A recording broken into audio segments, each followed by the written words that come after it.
Deuteronomy chapter 17. Huwag kayong mag-o-offer ng baka o tupa na may kapintasan o kapansanan kay Lord na inyong Diyos, kasi galit na galit siya sa ganong gawain.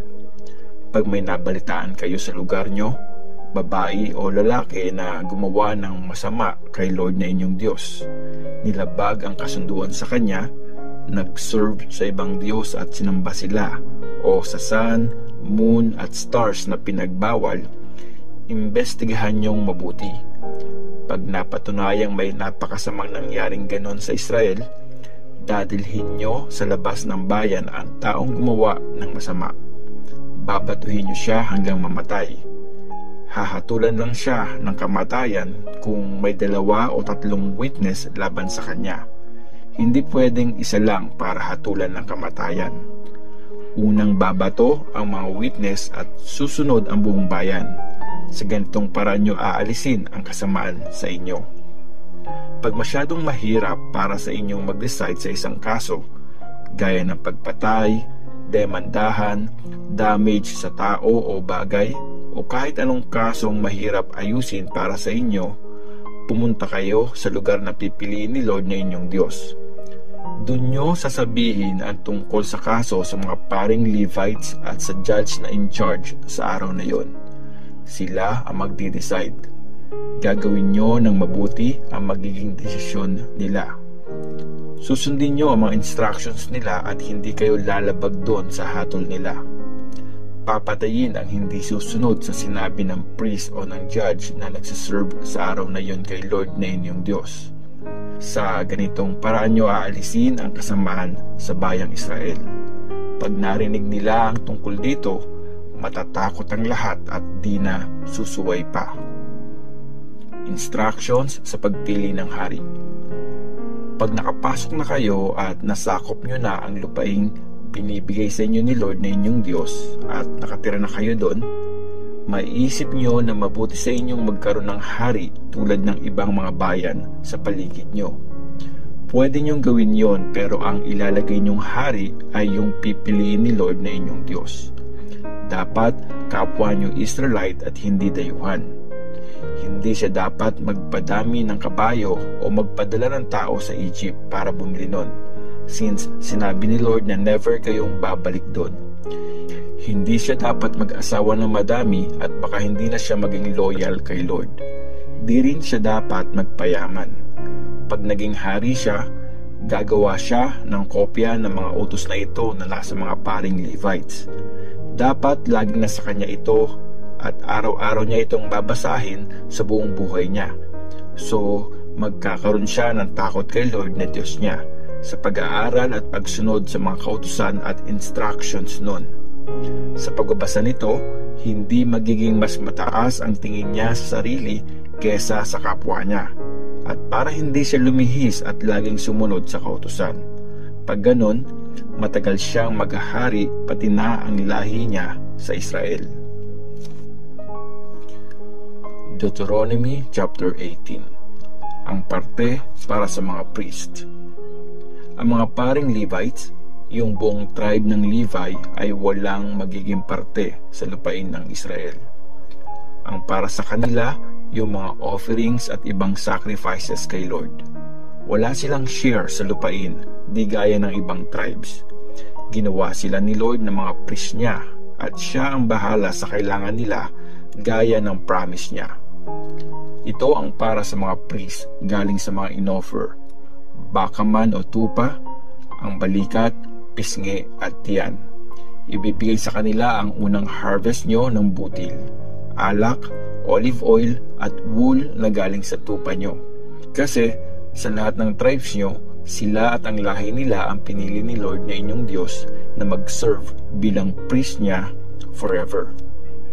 Pag may Levite na galing sa isa sa mga bayan nyo sa buong Israel na pupunta sa lugar na pipiliin ni Lord para mag-worship, pwede siyang mag-serve doon bilang priest ni Lord na Diyos niya, gaya ng mga kasama niyang Levites.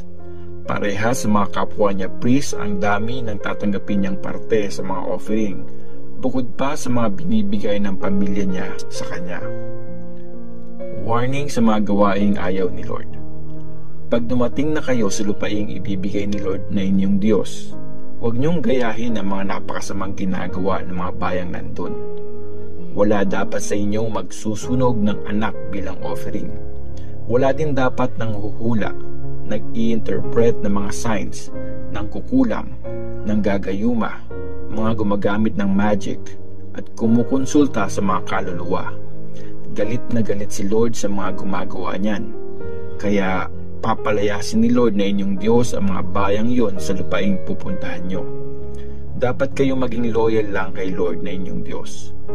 Yang mga bayan na papalayasin nyo, nakikinig sa mga manghuhula, pero kayo, binabawalan ni Lord na inyong Diyos na gawin yon. Magpapadala ng prophet. Sabi pa ni Moses, magpapadala si Lord na inyong Diyos ng prophet na gaya ko. Galing mismo siya sa inyo at dapat kayong makinig sa kanya. Ito yung hiningi nyo kay Lord na inyong Diyos nung araw na nag-gather kayo sa Mount Sinai. Sabi nyo, ayaw na naming marinig ang boses ni Lord na aming Diyos o makita ang nakakatakot na apoy at baka mamatay kami. Kaya sabi ni Lord sa akin, tama ang lahat ng sinabi nila. Kaya pipili ako sa kanila ng magiging prophet na gaya mo. Sasabihin ko sa kanya ang mga dapat niyang sabihin at sasabihin niya sa mga tao lahat ng utos ko. At kung sinong hindi makikinig sa kanya na nagsasalita para sa akin, ako mismo ang magpaparusa sa taong yun. Pero kung may prophet na maglalakas loob na magsalita para sa akin pero hindi ko naman talaga inutusan o kaya nagsasalita siya para sa ibang Diyos, dapat nyo siyang patayin. Mapapaisip kayo kung paano malalaman kung galing ba kay Lord yung sinabi o hindi. Pag yung sinabi ng prophet hindi nangyari o nagkatotoo, hindi yun galing kay Lord. Galing lang yun sa prophet. Huwag kayong matatakot sa kanya. Deuteronomy chapter 19. Mga city para sa nakapatay. Pag winasak na ni Lord na inyong Diyos ang mga bayan sa lupaing ibibigay niya sa inyo, at napalayas nyo na sila at nakatira na kayo sa mga city at bahay nila, pipili kayo ng 3 city sa lupaing binibigay sa inyo ni Lord na inyong Diyos. Sukatin nyo ang mga layo nito at i-divide nyo sa 3 parte ang lupaing binibigay sa inyo ni Lord na inyong Diyos, para madaling makatakas papunta sa isa sa mga city na yon ang taong nakapatay. Sa taong nakapatay nang di sinasadya sa di niya kaaway, pwede siyang tumakas papunta sa mga city at maliligtas niya ang buhay niya. Example, may 2 taong pumunta sa gubat, nagpuputol sila ng puno, tapos lumipad yung ulo ng palakol, tinamaan yung isa at namatay. Pwedeng tumakbo doon sa isa sa mga city yung nakapatay para maligtas siya. Kung hindi siya makakatakbo agad kasi malayo yung city, mahahabol siya at mapapatay sa sobrang galit ng kamag-anak na naka-assign maghiganti. Hindi naman niya deserve mamatay kasi aksidente niyang napatay at hindi naman niya yon kaaway. Kaya inuutusan ko kayong mag-set aside ng 3 city.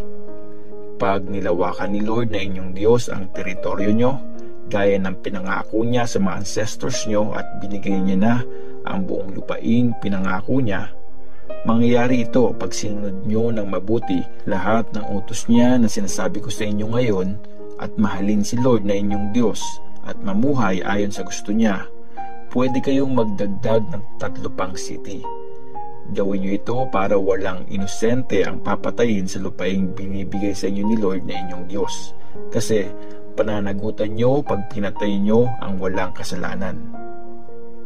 Pero kung meron taong galit sa kapwa niya, inabangan at inatake niya at namatay ito, tapos tumakas siya sa isa sa mga city, papahuli siya ng mga elders ng sarili niyang bayan at ibibigay sa kamag-anak na naka-assign maghiganti para patayin siya. Hindi niyo siya dapat kawaan. Dapat niyong linisin ang Israel sa pagkamatay ng taong walang kasalanan para maging maayos ang buhay niyo. Boundary ng lupa.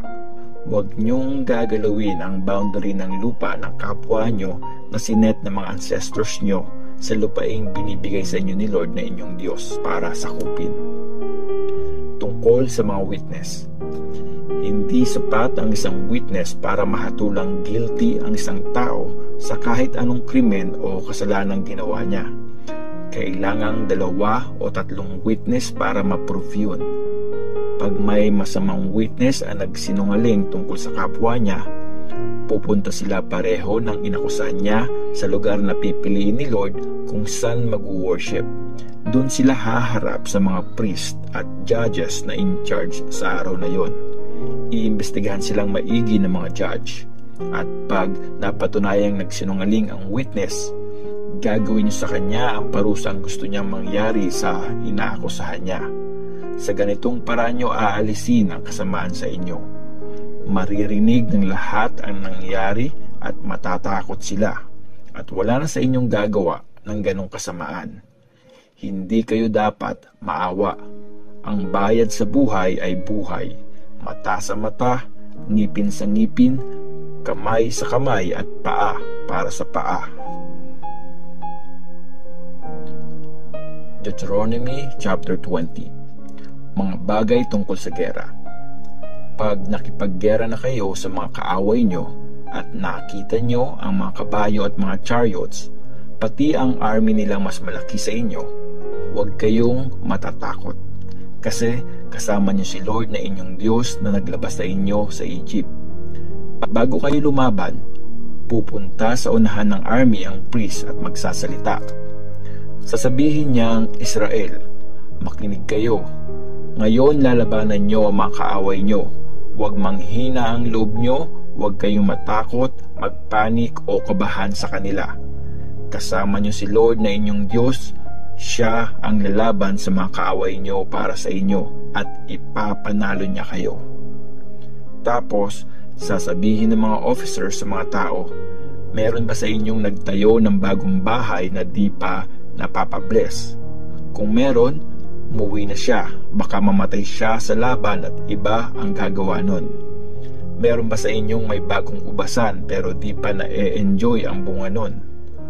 Umuwi na siya, baka mamatay siya sa laban at iba ang mag-enjoy sa bunga nun.